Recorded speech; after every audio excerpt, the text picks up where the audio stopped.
60 రోజుల్లో మీతో ఇంగ్లీష్ అద్భుతంగా మాట్లాడిస్తాం. వెంటనే కాల్ చేసి జాయిన్ అవ్వండి. నమస్తే రమ్మగారు. నమస్తే జయ. రమ్మగారు, బాగా తెలివిగా ఉన్నవారు వాళ్ళ స్టోరీలు చెప్తూ ఉంటారు కదా! తెలివి తక్కువగా ఉన్నవారి స్టోరీలు భలే ఫన్నీగా కూడా ఉంటాయి కదా! అలాంటిది ఇదివరకు ఏదైనా చెప్పా. ఒక కథ చెప్పండండి. ఇదివరకు కొన్ని చెప్పుకున్నాం కదా మనం.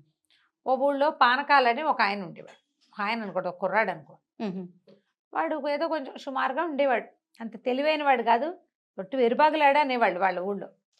ఆ ఊళ్ళో ఏం పని దొరికేది కాదు. సరే ఏమనుకున్నాడు, కొంచెం దూరంగా ఓ రంగాపురం అనే ఊరు ఉంది. ఆ ఊరు పోదామని బయలుదేరాడు. అక్కడ ఏమైనా పని దొరుకుతుంది అని నడుచుకుంటూ పోయాడు. అప్పుడు ఏముంది, పల్లెటూళ్ళలో ఇవే కదా. అవును. నడిచాడు నడిచాడు నడిచాడు నడిచాడు. సరే ఆ ఊళ్ళోకి ప్రవేశిస్తూనే కొంచెం ఒక 10 అడుగులు ముందుకెళ్ళంగానే ఇళ్ళు మొదలైపోయినాయి. ఊర్లలో గమనించండి, ఊళ్ళోకి వెళ్ళగానే మనకేమి ఇళ్ళు వాకిళ్ళు కనపడవు. అవును. అవుట్స్కట్స్లో సిటీస్లో లాగానే ఖాళీగా ఉన్నట్టుండి ఒక ఒక దారి దాటిన తర్వాత అప్పుడు ఇళ్ళు ఇల్లు మొదలు కనిపిస్తుంది. కొంచెం తొందరగానే ఇళ్ళు ఉన్నాయి. ఓ ఇంటి వాకిట్లో ఒక ఆయన ఓ దున్నపోతుని తోకపుచ్చుకుని దాని వెనకాల తిరుగుతూ అది అటు ఇటు గింజుకుంటుంటే, ఈయనవే ఈయనవే తొందరగా ఈయనవే అని దాని వెనకాల పెడుతున్నాడు. దున్నపోతు. దున్నపోతు అది దున్నపోతూ అదేమో తోక విదిలించుకుంటూ తన్నడం గినడం చేయటల్లా పాపం. తోక విదిలించుకుంటోంది, అటు ఇటు ఇటు ఇటు తిరుగుతోంది.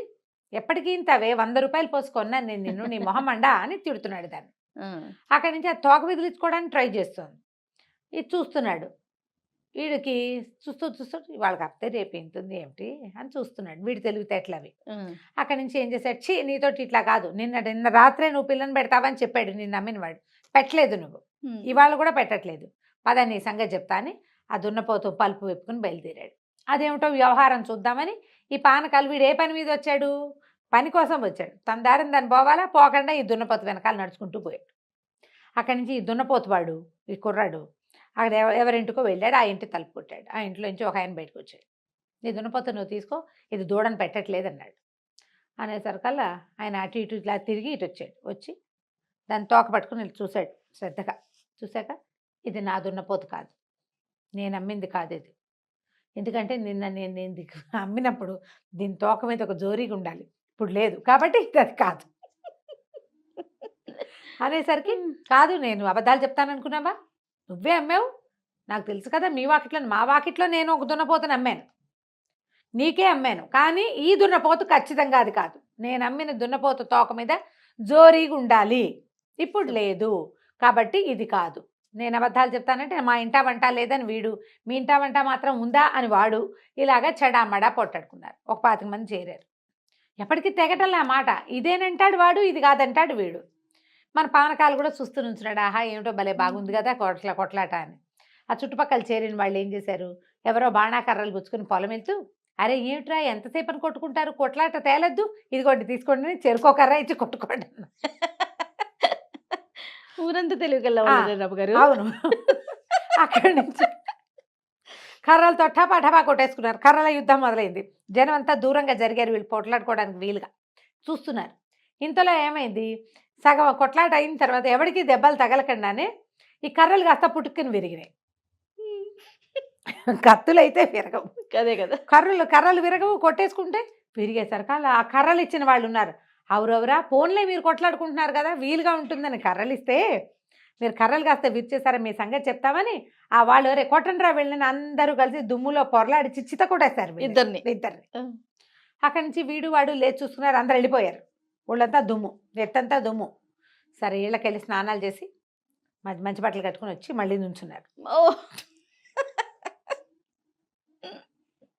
నుంచుని మన గొడవ ఇట్లా తేలదు, దూడేస్తుందని దున్నపోతు నమ్మావు, ఆ దున్నపోతు ఎప్పటికీ పిల్లని పెట్టట్లా, దీతగాదా మీద మనం వెళ్దాం పంచాయతీగా. ఆ పంచాయతీ. వీళ్ళందరూ మన కొట్టారని చెప్పాలి కదా మరి అని చెప్పి గ్రామాధికారి న్యాయాధికారి దగ్గరికి వెళ్ళారు. ఈ పానకాలు వీళ్ళు స్నానాలు చేసి వచ్చేదాకా నుంచున్నాడు. ఈ తగాదా తేలాలి, వాడికి అర్థం కావాలి ఏం జరుగుతుందో. వీడు కూడా పోయాడు అక్కడికి. గ్రామాధికారికి చెప్పారు, ఇలా దున్నపోతుని అమ్మాడండి, నేను కొన్నానండి. వీడేమో ఆ దున్నపోతు ఈయన దున్నపోతు ఒకటి కాదంటున్నాడు, దాని మీద చుండిగా ఉండాలట జోరీగో, అదేమో ఇప్పుడు లేదు కాబట్టి మేమిద్దరం కొట్టుకుంటున్నాం.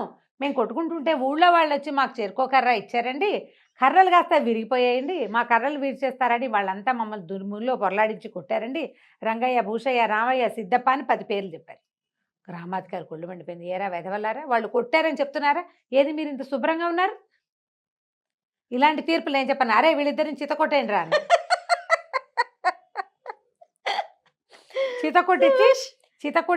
చితకొట్టిన తర్వాత దుమ్ములో పొరలాడిచ్చి నుంచోబెట్టారు. మరి సీక్వెన్స్ కరెక్ట్గా ఉండాలి కదా. సీన్ రీకన్స్ట్రక్షన్ చెయ్యొద్దు. రీకన్స్ట్రక్షన్ తర్వాత దుమ్ము నెత్తి మీద వీపు మీద యథాప్రకారంగా దెబ్బలు. స్నానం చేశాక కొంచెం రిలాక్స్ అయ్యారు, మళ్ళీ పడ్డాయి దెబ్బలు. నుంచినాక ఇప్పుడు చెప్పండి మీ సంగతి ఏంటో. ఇప్పుడు కరెక్ట్గా సీక్వెన్స్ కరెక్ట్ కాదు. వీళ్ళిద్దరు మొహమాలు చూసుకున్నారు. ఇప్పుడు ఒట్టిగా తన్నులు తిన్నాం.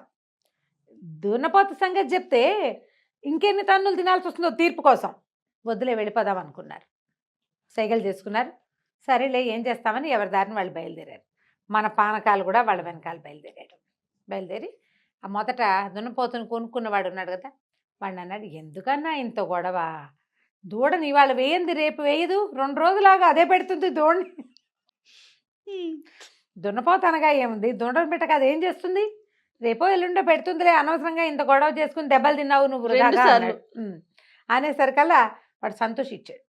చాలా మంచివాడివిరా నువ్వు, నాకు మంచి ఐడియా చెప్పావు, ముందే చెప్పుంటే అసలు ఈ కొట్లాటకు వెళ్ళకపోయేవాడిని, ఇంకో 2 రోజులు చూసేవాడిని, దానికి ఏమైనా పని కావాలంటే నేను చూపిస్తానని ఈ మహా తెలివైన పానకాలను కూడా పెంపడపుచ్చుకుని తీసుకుపోయాడు. ఆ ఊళ్ళో వాడికి తప్పకుండా పని దొరుకుతుంది, అంతే కదా, అందరూ మహా తెలివైన వాళ్ళు కదా. బాగుంది. తెలివిగల్ల వాళ్ళ కథలు. ఇప్పుడు ఏంటంటే అవతల వాళ్ళని ఫూల్స్ని చేయటం కష్టం, అందరూ ఫూల్సే అయితే ఏముంది.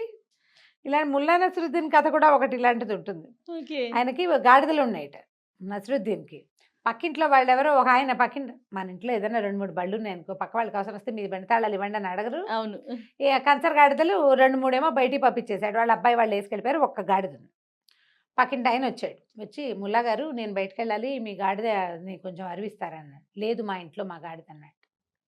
ఇలా 2-3 సార్లు మాట్లాడుతుంటే అందరూ మాట్లాడుతున్నారు, గడ్డి ఏమైనా తెచ్చారని ఆ పక్కన సందులో కట్టేసిన కంచర్ గాడిద ఓనర్ పెట్టంగానే ఆయన అడిగట, అదేంటండి మీరు గాడిద లేదన్నారు, మీ గాడిద అరుస్తుందంటే నువ్వు ముల్లా నమ్ముతావా గాడిదని నమ్ముతావా అని అడిగట ఆయన. ఎవరిని నమ్ముతావు, అదే కదా. అప్పుడు ఆయన ఇంకేం అనలేకపోయాడు, ఆయన తెలివది వెళ్ళిపోయాడు. ఇలాగే ఉంటాయి కథలు తెలివి తక్కువ వాళ్ళకి. చాలా బాగుంది. ఎక్కడో చెప్పండి రమ్మ గారు, వెళ్ళొద్దాం ఒకసారి. మన కూడా అలా చేసేస్తారు వాళ్ళు. రైట్ అండి. నమస్తే. నమస్తే.